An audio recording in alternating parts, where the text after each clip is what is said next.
बिस्मिल्लाहिर्रहमानिर्रहीम, अस्सलाम वालेकुम। सैयद याया हुसैनी एक बार फिर आप तमाम देखने वालों की खिदमत में हाजिर है। सबसे पहले आप तमाम लोगों की चाहत मोहब्बत खुलूस का बेहद शुक्रिया जो हमारे साथ कनेक्टेड चैनल को सब्सक्राइब कर रहे हैं और अपनी राय का इजहार कर रहे हैं। क्रिकेट को अजीब इत्तेफाकात का खेल कहते हैं और गेम ऑफ अनसर्टनिटी, और इस खेल को नंबर का गेम कहा जाता है। और नंबर कैसे तब्दील हुए राजकोट में भारत और इंग्लैंड की क्रिकेट टीमों के दरमियान 5 टेस्ट की सीरीज़ के तीसरे टेस्ट मैच के तीसरे दिन, अगर ये मैं खुलासा करना चाहूँ तो ये कहना बिल्कुल भी गलत नहीं होगा कि चंद घंटों पहले तक इंग्लैंड की टीम जनाब ड्राइविंग सीट के ऊपर थी और चंद घंटों के बाद सूरत हाल यकसर तब्दील हो गई।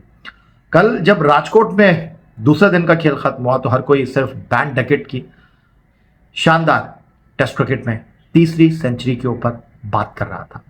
हर कोई ये बात कर रहा था कि बैन डकेट को किस तरह इंडिया की बॉलिंग रोक पाएगी।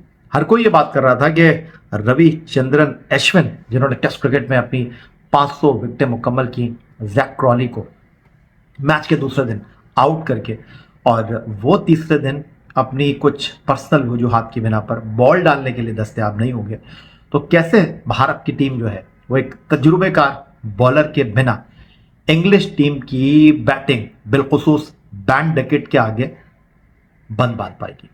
लेकिन किसी को यह मालूम नहीं था कि ये जो बैटिंग लाइनअप है वो ख़ज़ा रसीदा पत्तों की तरह, माचिस की तीलियों की तरह बिखर जाएगी। एक चीज़ जो बड़ी इंपॉर्टेंट है इस राजकोट टेस्ट मैच की, जब रोहित शर्मा टॉस जीते तो पहला घंटा मुश्किल था, फिर उसके बाद मैच के दूसरे दिन भी विकेटें गिरी और शायद ये एलिमेंट लोग भूल गए थे। बिल्कुल वैसे ही हुआ और पहले घंटे में इंग्लैंड को भी कुछ ऐसे ही डेंट लगे, उनकी भी विकेटें वक्फे से गिरने का सिलसिला जारी रहा। और मैच के दूसरे दिन जो डकेट बैटिंग करके चले गए थे, जिस तरह उन्होंने भारत के बॉलर्स को आड़े हाथों लिया था, जिस तरह उन्होंने बल्लेबाजी की थी, उसको देखते हुए इस तनाजुर में ये एक आम सोच थी कि इस टेस्ट मैच में भारत की पहली इनिंग के 445 रन इंग्लिश टीम की बैटिंग, जिसमें कप्तान को बैटिंग करने आना था, जॉनी बैरस्टो को बैटिंग करने आना था, हैरी ब्रोक को बैटिंग करने के लिए आना था, तो मुश्किल होगा इंग्लैंड को रन बनाने से रोकना। और पहली इनिंग में भारत की टीम 445 रन बनाकर एक बड़ी इनिंग की लीड के बारे में जो सोच रही थी, शायद ये ख्वाब साबित हो दीवाने का। लेकिन किसी के वहमो गुमान में भी नहीं था कि मैच का तीसरा दिन जो है वो भारतीय बॉलर्स के नाम रहेगा बिना रविचंद्रन अश्विन के। और मोहम्मद सिराज जो एक टेस्ट मैच की गैर हाजिरी के बाद बॉल डालने के लिए रोहित शर्मा के पास एक बेहतरीन ऑप्शन थे, उन्होंने जसप्रीत बुमराह को पीछे छोड़ दिया और पहली इनिंग में इंग्लैंड के 4 विकेट हासिल करके इंग्लिश टीम को एक बड़ी इनिंग से पहले ही पवेलियन लौटा दिया।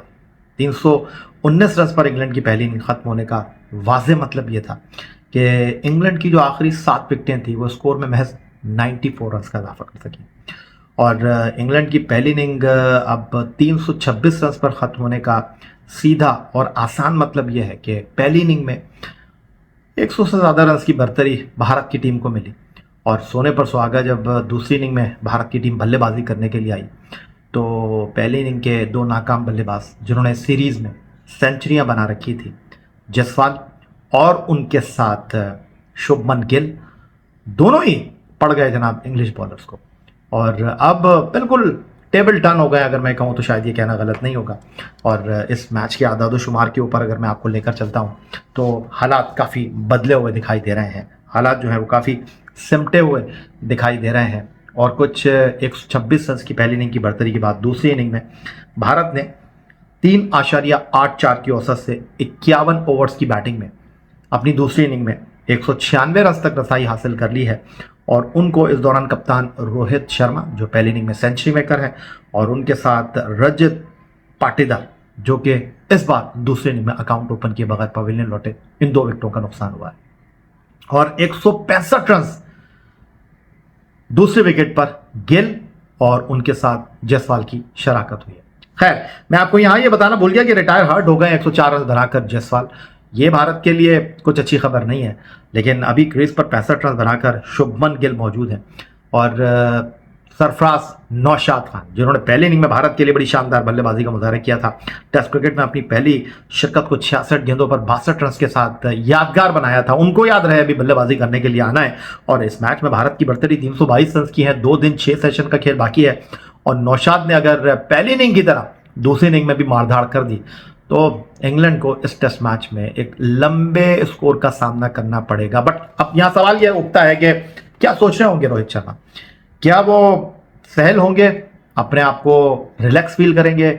इंग्लैंड के लिए पहली इनिंग के बाद दूसरी इनिंग में 400 प्लस करके 126 रन की बढ़तरी को ऐड करके 400-450 रन इंग्लैंड के सामने रखेंगे? मुझे नहीं लगता। मुझे लगता है कि वो अपने आप को सिक्योर करेंगे पहले और फिर उसके बाद जो है वो इंग्लैंड के लिए टारगेट सेट करेंगे।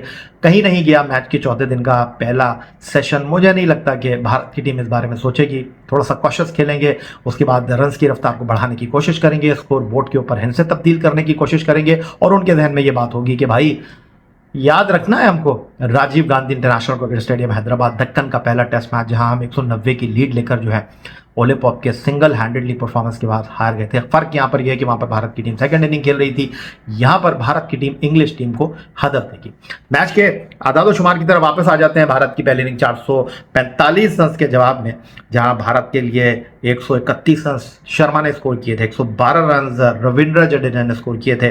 इंग्लैंड की पहली इनिंग 319 रन पर खत्म होती है। 153 रन बनाने का मतलब यह है कि 20 रन अपने गुज़िश्ता रोज के स्कोर में ऐड किए बैन डकेट ने। और फिर उसके बाद ओले पॉप 39 पर गए और जॉनी बैरस्टो अकाउंट ओपन किए बगैर आउट हुए। ये बड़ा झटका था इंग्लैंड के लिए। कप्तान बैरस्टोक ने 89 बॉल पर 6 चौकों के साथ 41 रन की इनिंग खेली, लेकिन इंग्लैंड के जो आखिरी 4 बल्लेबाज थे वो डबल फिगर में भी नहीं गए, अगरचे उसमें से नॉट आउट रहे मार्कवुड 4 रन बनाकर। लेकिन इंग्लैंड की पहली इनिंग 319 रन पर अपने अख्ताम को पहुंची। And credit goes to Mohammed Siraj, जिन्होंने 21.4 ओवर में 84 रन देकर 4 विकेटों को अपने नाम किया। एक खिलाड़ी को आउट किया जनाब जसप्रीत बुमराह ने, जो कि वाइजैक टेस्ट मैच के हीरो हैं, और 2 विकेट हासिल की यादव ने और 2 ही खिलाड़ियों को आउट किया रविंद्र जडेजा ने। लेकिन दूसरी इनिंग में भारत का स्कोर अब 196 रन 2 विकेटों के नुकसान पर। और जो विकेटें हासिल की हैं जो रूट, जिन्होंने सेकेंड इनिंग में इनिंग का आगाज़ किया बॉलिंग में जेम्स एंडरसन के साथ, वो विकेट हासिल करने में कामयाब हुआ। और टॉम हार्टले, लंबी बॉलिंग कराई है कप्तान ने टॉम हार्टले और जो रूट के साथ, और लगभग कुछ 29 ओवर ये दोनों डाल चुके हैं भारत की दूसरी इनिंग के 51 ओवर्स में। रेहान अहमद को सिर्फ 8 ओवर के लिए इस्तेमाल किया है कप्तान बैन स्टोक ने। और भारत की टीम अब क्या सोच रही है और किस तरह इस टेस्ट मैच को लेकर चलती है? याद रहे पहला टेस्ट मैच हैदराबाद दक्कन में भारत जीता था, फिर विशाखापट्टनम में भारत की टीम ने मैच जीता, सीरीज को 1-1 से बराबर किया। और अब ये टेस्ट मैच जो है वो काफ़ी वाइड ओपन हो चुका है। लेकिन क्रिकेट का खेल है और अब तक इस 2 टेस्ट मैचों में सीरीज के जो नताइज सामने आए हैं, उसके बाद अभी इस मैच के बारे में नहीं कह सकते कि ये मैच किधर जाएगा। लेकिन बाउंस बैक करने की अहलियत रखती है इंग्लिश टीम बैन स्टोक की अंडर द कैप्टनसी। एक बड़ी इनिंग की ज़रूरत है इंग्लिश टीम को कप्तान बैन स्टोक की। और इंग्लैंड की जो मिडल ऑर्डर बैटिंग है वो अब तक इस सीरीज़ में रिस्पॉन्ड कर नहीं पाई है, तो ये एक बड़ा सवाल है। और अब एक और सवाल भी है, और वो ये है कि भारत की टीम के लिए रविचंद्रन अश्विन क्या सेकेंड इनिंग में बॉल डालने के लिए दस्तयाब होंगे? ये चीज़ भी किसी हद तक जहन में मौजूद होगी रोहित शर्मा की।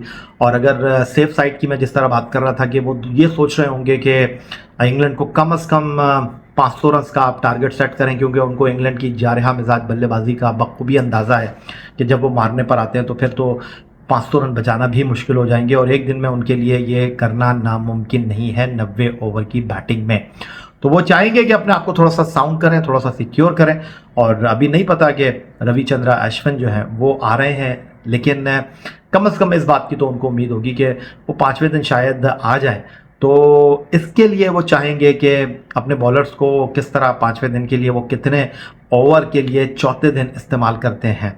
लेकिन सबसे इंपॉर्टेंट ये होगा कि इस मैच में अभी 322 रन की बढ़त हासिल है भारत की टीम को, और उनका पहला टारगेट तो ये होगा कि पहला घंटा किसी तरह मैच के चौथे दिन का गुजारा जाए। और इस वक्त गिल क्रीज पर मौजूद हैं, जो कि इस सीरीज़ में 1 सेंचुरी बना चुके हैं। पहली इनिंग में वो बड़ी इनिंग नहीं खेल सके थे, तो किस तरह इस मैच को वो लेकर चलते हैं तो बड़ा इंपॉर्टेंट होगा इस टेस्ट मैच में। लेकिन जो एक जंगजू वाली अहलियत इंग्लैंड की टेस्ट टीम की इस वक्त बनती जा रही है, उस तनाजुर में पहले रोहित शर्मा जो है वो इस टेस्ट मैच को सिक्योर करने की कोशिश करेंगे। वो नहीं चाहेंगे कि कोई लूप होल इस टेस्ट मैच में रखें, और एक बार फिर इससे पहले कि मैं अपनी वीडियो को मैं समेटता चलूं, आपको बताता चलूं कि टॉस जीतकर भारत ने इस टेस्ट मैच में पहले बैटिंग का फैसला किया था। 445 रन स्कोर किए, 126 रन की पहली इनिंग की बढ़तरी उनको मिली क्योंकि 319 रन पर इंग्लैंड की टीम आउट हुई। सेकंड इनिंग में भारत ने अब तक बना लिए हैं 196 फॉर 2, मतलब 322 रन की इस टेस्ट मैच में उनकी बढ़तरी हो चुकी है। हाईलाइट परफॉर्मेंस के हवाले से अगर हम बात करते हैं तो पहली इनिंग में भारत के लिए कप्तान रोहित शर्मा ने 131 किए, फिर उसके अलावा रविंद्र जडेजा ने 112 रन स्कोर किए। दोनों के दरमियान 200 प्लस की पार्टनरशिप हुई थी। भारत की दूसरी इनिंग में जायसवाल जो है 104 रन बनाकर रिटायर हुए। तो 3 सेंचुरी अब तक इस टेस्ट मैच में भारत के लिए आ चुकी है। क्या चौथी सेंचुरी शुभमन गिल इस टेस्ट मैच में करेंगे, क्योंकि वो अभी बैटिंग कर रहे हैं 120 गेंदों पर 6 चौकों 2 छक्कों के साथ 65 रन बनाकर। और इंग्लैंड की इनिंग की खास बात थी बैन डिकिट के 151 गेंदों पर जारहा मिजाज 153 रन। अगर पहली इनिंग में इंग्लैंड के लिए वुड ने 4 आउट किए तो फिर भारत के लिए यही काम किया है मोहम्मद सिराज ने 4 विकेट की परफॉर्मेंस के साथ। उन्होंने 84 रन दिए और वुड ने जो है 114 रन दिए थे। तो यही आज की इस वीडियो में भारत और इंग्लैंड के दरमियान तीसरे टेस्ट मैच के तीसरे दिन के हवाले से हमारी ये वीडियो थी। आप अपनी राय का इज़हार कर सकते हैं, हमें आप चैनल को सब्सक्राइब कर सकते हैं। तो अगली वीडियो तक के लिए सैयद यायो हुसैनी आपसे इजाज़त चाहेगा। अल्लाह हाफ़िज़।